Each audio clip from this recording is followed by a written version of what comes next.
You might not have known this before, but the Rothschild family is often described as the richest family in the world. With a long history tied to wealth and secrecy, they've also been the focus of endless controversy. For more than 200 years, the Rothschilds shaped Europe's banking empire and held vast financial and indirect political influence, making them one of history's most powerful dynasties. The family legacy started with Mayer Amschel Rothschild and his 5 sons, Salomon, Mayer Amschel Jr., Nathan Mayer, Jacob also called James, and Karl Mayer. They launched a banking empire out of Frankfurt, Germany.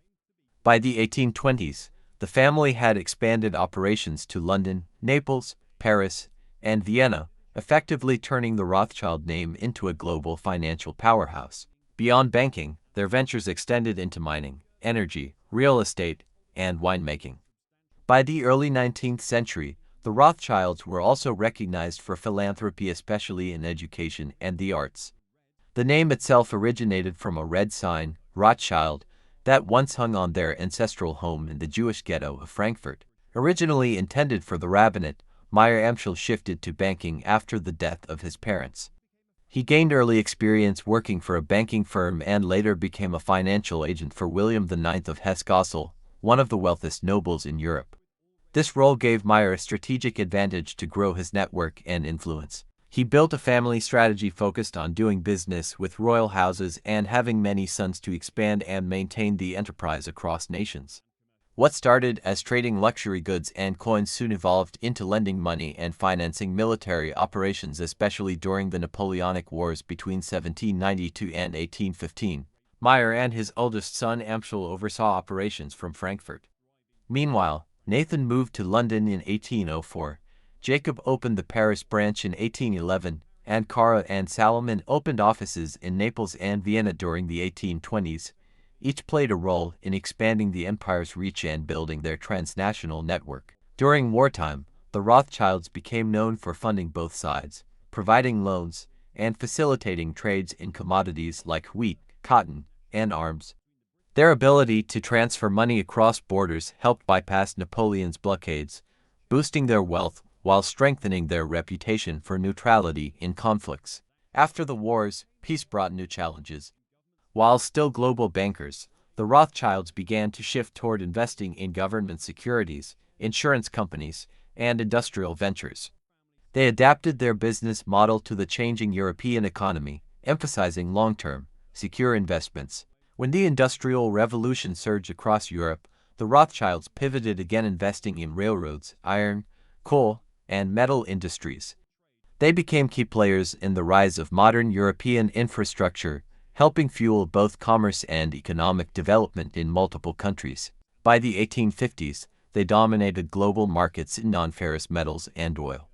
But their monopoly began to erode as newer, joint stock banks and commercial banking institutions rose across England, France, and German states, offering more competitive and diversified services to the public. By the late 19th century, the Rothschilds were no longer the top banking group in the world. American and European rivals had become more aggressive and richer. Still, the family's founding strategy, unified operations and modest profit-seeking, helped them weather many financial storms. The original 5 sons Amschel, Nathan, Karl, Salomon, and Jacob each had unique abilities. Nathan stood out for his determination and blunt manner. Jacob, operating in Paris, had a more refined touch, suited to his environment. These differences helped the family adapt to varying regional cultures. As the business passed to new generations, leadership quality varied. For example, Alphonse, Jacob's son, was competent, but his son Edward didn't live up to expectations. Fortunately, later heirs revived the family legacy with fresh ambition, continuing their tradition of seizing opportunity and adapting quickly. Even well into the 20th century, Rothschild heirs remained involved in global finance and politics. Although they had once been outsiders facing language barriers, prejudice, and resistance, their determination and skill helped them secure prominent positions in their new home countries. By the second generation, the Rothschilds were fully integrated. Heirs like Alphonse and Gustave in Paris and Anthony and Lionel Nathan in London were both influential and respected. The family blended into high society without sacrificing their identity or core business values. See The global education and cultural sophistication of Rothschild heirs played a key role in this transformation.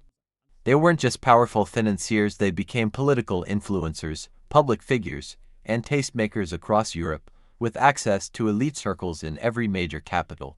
Alphonse, for example, placed to massive liberation loans that helped France recover after losing the Franco-Prussian War. His timely financial intervention helped stabilize the French government under Adolphe Thiers, showing just how intertwined the Rothschilds were with state power. In London, Lionel de Rothschild was just as impactful. A longtime member of Parliament, he once lent the British government £4 million on short notice, securing Britain's majority stake in the Suez Canal. These acts confirmed their standing as national power brokers, not just bankers. The Rothschilds often intermarried within the family to preserve wealth and power. Most marriages were to other Jews, reinforcing a strong cultural and religious identity. Despite a complex family tree, they maintained a rare unity, especially in Paris and Vienna, even during Nazi persecution. Mayer's 5 sons became barons in the Austrian Empire. One Rothschild was the first Jew in British Parliament, another earned a peerage. The head of the British branch has long been viewed as the unofficial leader of British Jewry. The family was both respected and symbolic. After World War II, only the French and British branches remained in banking. Others had been stripped of assets by the Nazis. These surviving branches rebranded themselves as scientists and philanthropists, shifting focus to humanitarian causes while maintaining financial influence. Baron Philippe de Rothschild turned to winemaking, establishing Chateau Mouton Rothschild as one of the world's premier vineyards. In 2003, the British and French branches of the family reunited their business operations, ending nearly 200 years of separation between the two houses. Conspiracy theorists love the Rothschilds. Accusations range from controlling global banks to orchestrating world wars. While most of these claims lack credible evidence, the family's extreme wealth and secrecy make them a constant target of speculation and myth-making. Rumors even claim the family is worth $500 trillion and financed both sides of World War I and II. Though exaggerated, it's true they profited by supplying arms and medicine during wartime. Their neutrality made them ideal brokers for deals that spanned enemy lines. Some claim they influenced Germany's post-WW economic collapse, laying the groundwork for World War II. Others say they secretly aided Japan's attack on Pearl Harbor to draw the U.S. into the war. These theories lack proof but underscore how deeply embedded the Rothschild mythos has become. Whether or not these rumors hold water, the fact remains, the Rothschilds were and in some ways still are one of the most influential families in financial history.